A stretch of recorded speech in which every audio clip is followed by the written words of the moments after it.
This case study is going to be on an app that I created called Rebel Buddy. Now, at the time that I created Rebel Buddy, I was working with two other people. Now, Rebel Buddy was made because I was attending Ole Miss at the time, and Ole Miss Rebels, that's what they call us.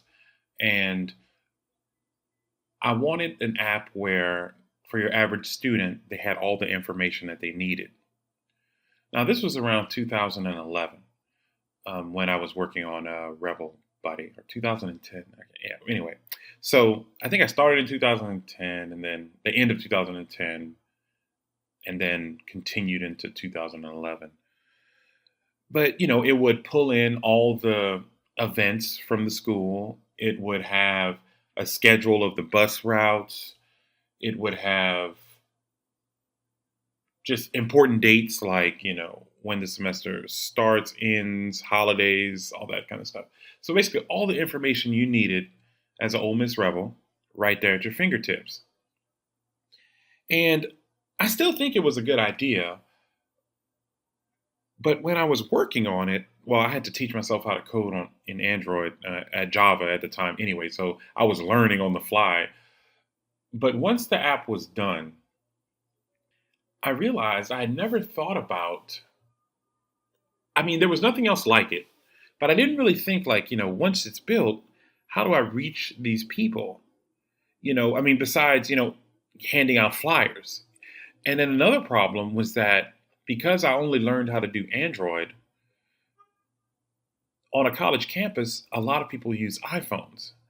I mean, well, okay, not all college campuses, but trust me, like a lot of people college campuses have iPhones. I don't know why. That's just what it was. Maybe it's a little bit more even now, but definitely back then, everybody had an iPhone. So I basically made an Android app for a market that primarily used iPhones. I mean, so at the start, it was a disaster when it comes to getting new users.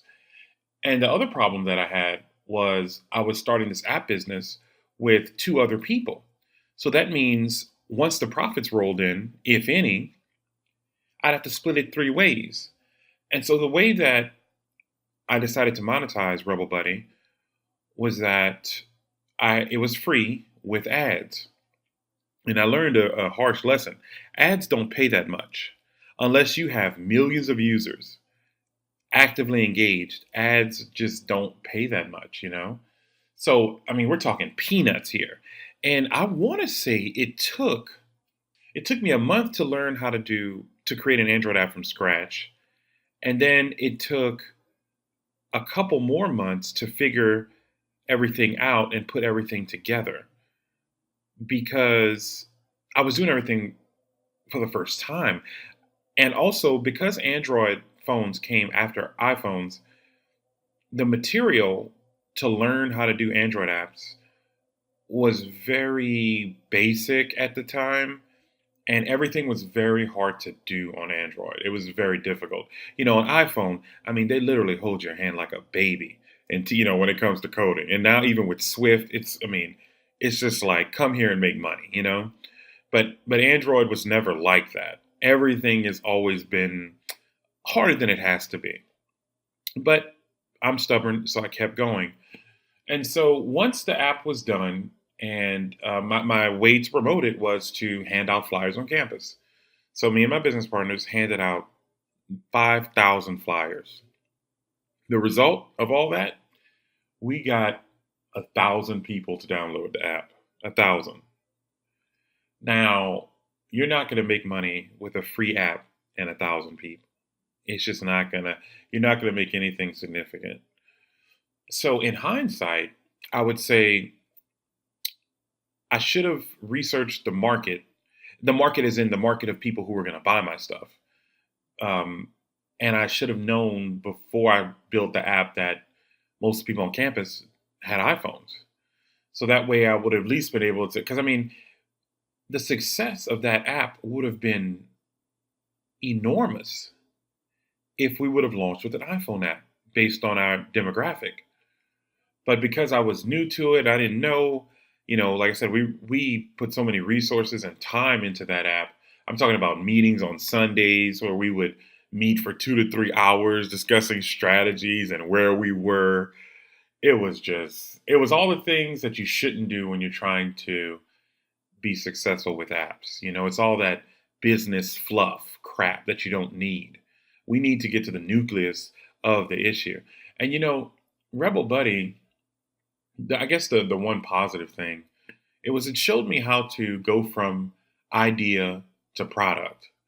Even if you fail your first time, like I did with Rebel Buddy, you need that experience of going from idea to actual app on the store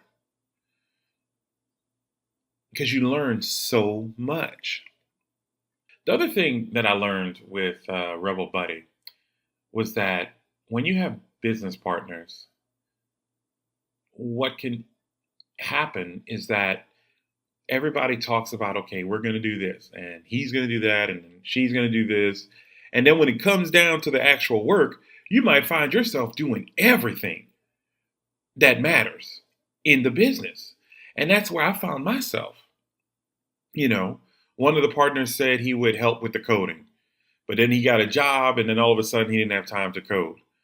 The other partner, great guy, but sometimes, he wears his emotion on his sleeve. So, for example, one time we had to make a decision for the business, but he was unavailable. Like we just couldn't get in contact with this guy. But the decision had to be made ASAP. We make the decision. The next meeting, you could tell he's just salty. I mean, he is pissed, you know. So these are things that you shouldn't have to worry about when you're trying to bring apps to market. So I suggest going it alone, by yourself and hiring a freelancer if you need to, because you will simplify your stress. And when those profits come in, they go all to you, straight to your account. And let me tell you right now, that's a great feeling when you actually start making money. And even when you're not making that much money at all, you need your little profits. Like let's say you create an app and it only makes $20. I know, that can happen, right? It makes $20. And maybe it took you 4 months to make that $20, a month and a half, 2 months to make the app. Who knows, right? Shoot, you need that little $20. It's something. Something is better than nothing. So when I look back at Rebel Buddy, especially how cool the splash screen was and the overall design of it, I'm still proud of it. And it was just such an important learning experience for me. So don't get discouraged, when things don't work out too well the first time or even the second time. And if you're going to have any business partners, make sure they're doing just as much work as you. Otherwise, you're going to feel really funny at some point in the process. So that's what I learned from Rebel Buddy. And I hope that it helps you when you're creating your next app idea. On to the next lecture.